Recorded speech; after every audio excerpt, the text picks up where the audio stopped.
पतरी कवना दुल्हा हाथ गुर देलिया है चिरई मारे चलेल।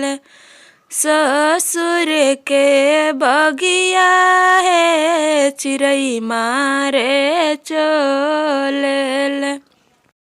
पतरी कवना सुबवा हाथ के डलरिया है फूल लोरे चलेली। पापा के बगिया है फूल लोरे चलेली।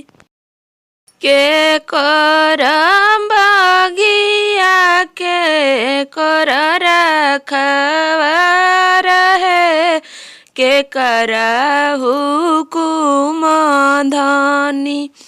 फूल लोरे आइलू है के करा हुकुम धनी।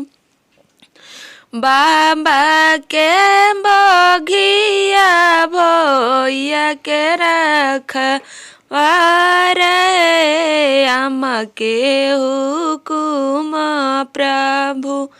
फूल लोरे आईनी है अम्मा के हुकुम प्रभु।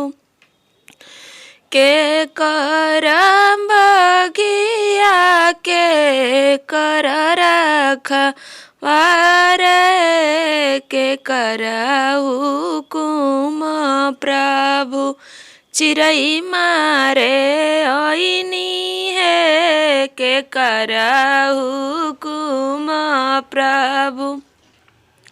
ससुर के बगिया सरऊ के रखवार है सासू के हुकुम धनी। चिरई मारे आईनी है सासू के हुकुम धनी। अगर हमारी ये विवाह गीत आपको पसंद आए तो प्लीज़ हमारे चैनल को लाइक और सब्सक्राइब शेयर ज़रूर करें। धन्यवाद।